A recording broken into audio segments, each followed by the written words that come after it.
It's Andrea and Cliff.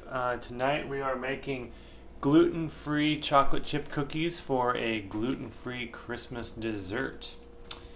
I'm going to show you what goes into these, and then it's actually a 36-hour cookie, which means that the dough has to sit for 24 hours or something.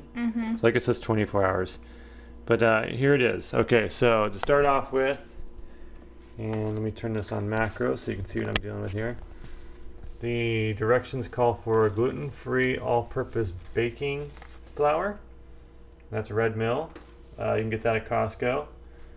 And then Ghirardelli chocolate morsels, and they have to be this 60% cacao stuff.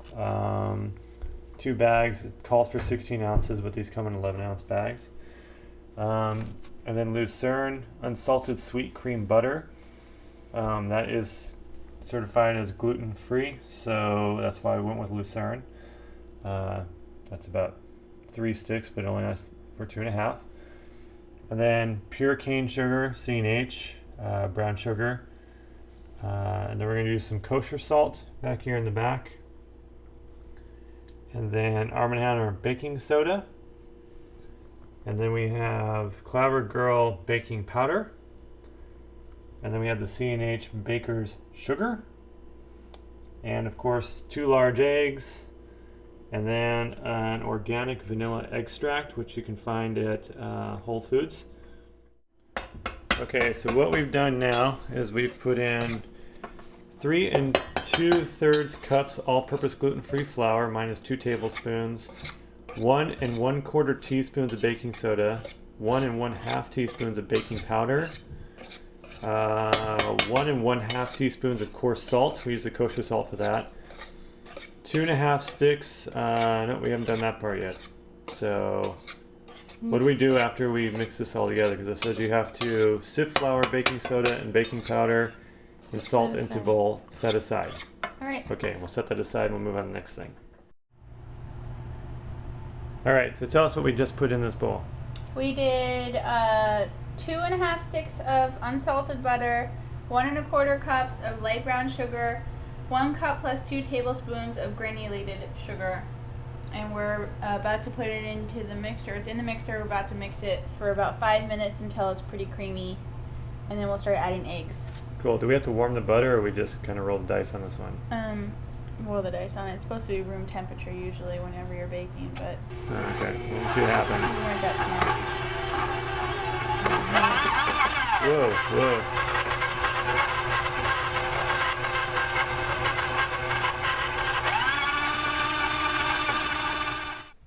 whoa. Okay, so we mixed that for 5 minutes, and now what are we doing now? You add an egg, and then you mix it in pretty good. So you've already added the egg. You gotta mix that one in before you do the other one. Okay, so we mixed that for 5 minutes, and now what are we doing now? You add an egg, and then you mix it in pretty good.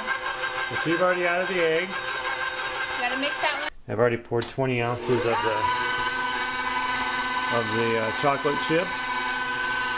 Those will go in by hand. Alright, Chris pouring 2 teaspoons into the mix of vanilla extract. Just right in while it's mixing. 1 more teaspoon. And now we're about to pour in the flour. Alright, we've reduced speed to low, and we're about to add the dry ingredients, which is the baking flour, the baking soda, and the baking powder, and the the coarse salt. So you want to mix that in while the mixer is on low. Alright, here we go. And the way that you know that you should stop is when it's thoroughly mixed, but not on a hard or long mix there. So just keep pouring it in. Captain, we're gonna need more power. Gotta be honest. Oh, yeah, we need more power. Oh, we fried the kitchen. Alright, we're back up running again. It was only about 14 seconds last time. We're still pouring in the rest of our dry ingredients. Still pouring it in. By the way, we've had these chocolate chip cookies before. They're awesome. And if you're gluten-free, this is about the only decent chocolate chip cookie, well, at least that I've ever had. We've just never made them on our own. Yeah, they just take a long time to make, but they're really good. Worth it. Alright, so you're really supposed to just let that mix for about 10 to 15 seconds until it's fully mixed, and then stop the mixer, and then you'll hand mix in your chocolate chips because you don't want those to break up while you're mixing those in. Alright, so that's looking pretty good. We can probably mix the rest of that by hand. And then you cover up your entire mix with some saran wrap and put it in the fridge, and 24 hours later you're able to cook it. So we'll check back in when we're ready to rock and roll and mush it up and stick it in the oven and cook it. Alright. Real quickly, one little oversight. Forgot to put the chocolate chips in, so we're just going to do that real quick. We didn't forget. Well, the timing's a little off. Let her mix those in by hand. Looks good. You know, I just don't feel right doing this without being somewhat buzzed on a gluten-free beer, but we already had our beer for the night. Doesn't mean we can't have more. That's true. Alright, so we're going to Keep going. integrate the chocolate chips and then wrap this thing up, let it sit for 24 hours like Andrea said before. And we'll come back, we'll ball it up, stick it in the oven, let it cook, and then we're going to have some badass chocolate chip cookies. I'll put the link to the original recipe on the site, and also want to give credit to the person that came up with these, and I'll also link to her.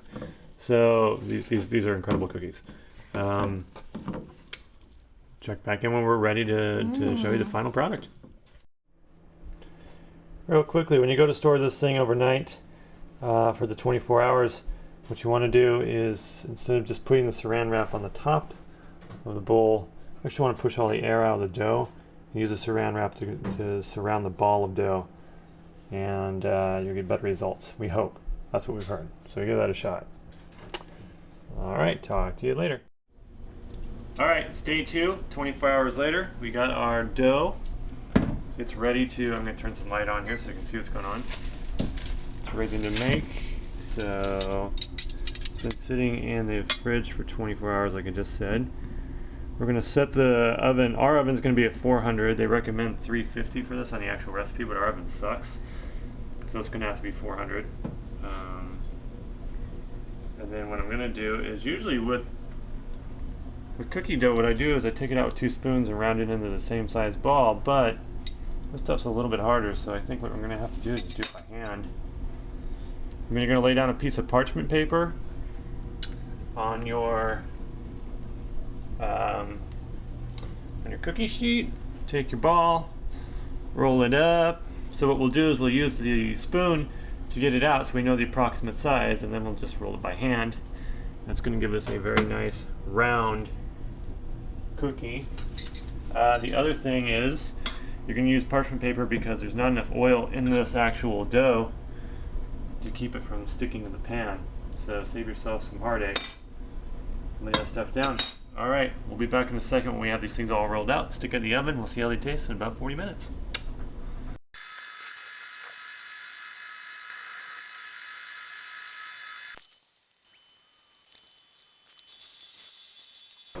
Alright, so here they are. Let's get some macro vision on this here. Look at that cookie. That is a darn good gluten-free cookie. And I have to tell you, I picked out one of the burned ones here. These are really good. If you're going to cook at 400 or 350 to 400, I would say 10 minutes. Maybe 15 minutes max. We tried 20 minutes when we got a little overdone. That really good stuff. There you go. I'll put the stuff on the website. Thank you to the creator of the recipe. I will credit you on the website as well. And Merry Christmas.